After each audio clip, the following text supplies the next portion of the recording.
Ladies and most gentlemen, today we're going to talk about the pre-patch, yes, the Battle for Azeroth pre-patch, which is now officially on the PTR and is coming to the game very, very soon. Now, a couple of weeks ago, I did a video covering all the major changes coming to the game in the pre-patch, and today we're going to look at 10 minor changes which are coming to the game in the pre-patch. Now, some of these are just ones that I've missed off my list previously, and some of them are actually things that you probably didn't even know were there. So without further ado, let's check out 10 minor additions coming to the game in the Battle for Azeroth pre-patch. So our first change is world bosses on the map. Yes, so all world bosses from past expansions and new expansions will be now on the world map, similar to how they work in a dungeon where you can look at all the loot, you can look at all the tactics and things like that. This is a great addition in my opinion. You could see it in Pandaria, you can see it in Draenor and stuff like that, and it's really easy to go and farm these world bosses now and know exactly where they're going to be. Now I don't think this is affecting the spawn rate, so I think they still won't be 100% spawned all the time. So it's a good way to look at what transmog you're missing from them, and you can see what the model looks like so you know what you're actually looking for.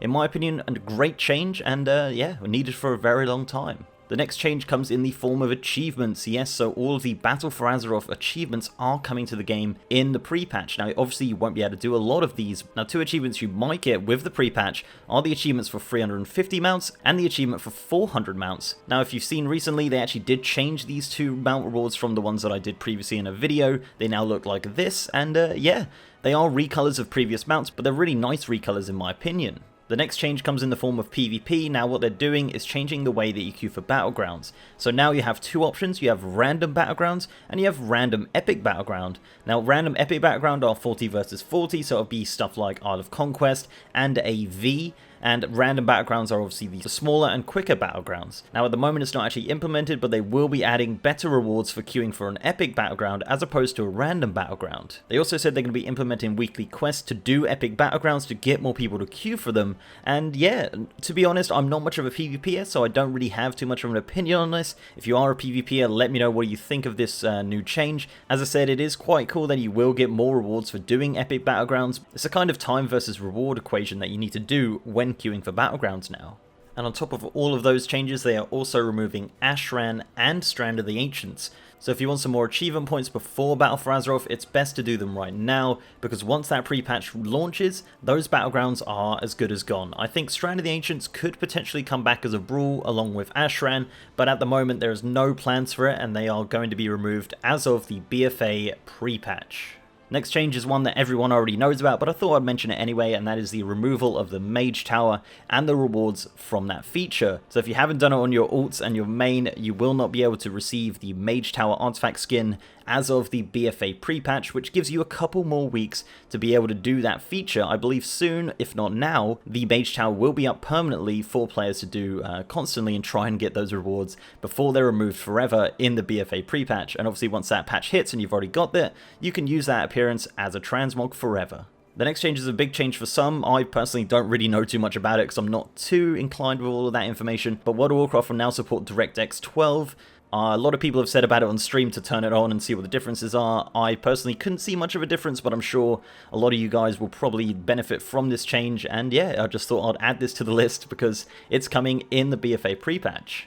Another minor change, and a really great change for new players especially, is that they're adding boats and zeppelins to the map. So for example, in Minithil Harbour, you can now see which boats leave from that harbour. And that is also for zeppelins as well, so when you look in Orgrimmar, you can see all the zeppelins that leave from there. In addition to this, they are removing the boat to Tarnassus and the zeppelin to Undercity for obvious reasons, but there'll still be a portal to those locations at the docks. But yeah, so this is a great change. It should have been in the game years ago, and it's really good. And honestly, as a veteran player, I still get confused at which boats go from where, so this is absolutely fantastic. And yeah, just a great change really that the game has needed for such a long time, and it's nice to see it come in finally. The next change is kind of polarizing across the board. I personally like it. It's the brand new UI. It's pretty much the same. There's obviously minor differences with the size of the bar. When you have it on the minimized version, you can see there's like gaps in the bottom and stuff like that. It's a lot more open and discreet. I know a lot of people use custom UIs anyway, so this won't be a change for a lot of you. Me personally, as a streamer, I think it's great. It makes it fit perfectly with the camera and stuff like that. It can be extended out into the length of it previously. I actually don't like it when it's extended. I think it looks a bit weird, but yeah, unfortunately, you you won't be able to change back into the old UI once this comes in. I'm sure there'll be add-ons for it, but as a default UI, this is now the official UI for World of Warcraft as of the Battle for Azeroth pre-patch. The next one is new models. Now, I did mention new models in my video before, but this is only a very minor change for people that like to see new things coming up. And this is actually, you can go and see the Zandalari and Kul Tiran models right now on the PTR or on the BFA pre-patch when it launches in July. Now, for the Zandalari, you can go all the way down to the boat in the Echo Isles, and you can actually see the Zandalari standing there on the boat, ready to take you to Zandalar. Obviously, this boat doesn't go anywhere at the moment, but it will do. It will in due time. It's cool. And for the Alliance, if you just go to the Kul Tiran boat where the Darnassus boat was previously, you can see what the size difference is between your character and them. You'll be surprised that they're not actually as tall as you think. I actually thought they were going to be a lot taller, kind of like ogres, but they're more like Draenei, and yeah, they're kind of cool, and they do all the voice emotes and stuff like that if you really want to hear what they have to say and what the voices sound like. So yeah, just another little minor change for you. Our 9th change comes in the form of the Barbershop. Now, the Barbershop are adding the Upright Orcs, as we've mentioned previously in another video, but they're also adding skin color and golden eye selections. So regular characters, you can just go to the Barbershop and change your skin color for the price of gold. No longer do you have to buy like full-on customization services through Blizzard. This is actually all done through the Barbershop now, which is absolutely fantastic. And again, with the golden eyes as a new addition for Blood Elves, this has probably been in the pipeline for 14 years, and they finally added it. So yeah, you can go and change your Blood Elf and give it golden eyes, and you can change the skin color on your character now as well. So yeah, another minor change and a very welcome change in my opinion. And finally, this is a bit of a random one, but maybe if you're some sort of collector or you like planning ahead, this could be good for you. Now, obviously, with the Battle for Azeroth pre-patch, it brings in all the new systems, including the Dungeon Journal. Now, with the Dungeon Journal, you can look at all of the new dungeons, you can look at all of the new transmog and the Azerite traits. So if you really want to plan ahead in the month before the launch, you can actually inspect Azerite armors now. So you can actually pinpoint which ones you want to go for as soon as the expansion launches. You can see what all the traits do, and you can see which levels those traits are on. You can also check out all of the transmog that's coming. They've also added all the new sets to the set tab if you want to look what your character looks like in the new sets.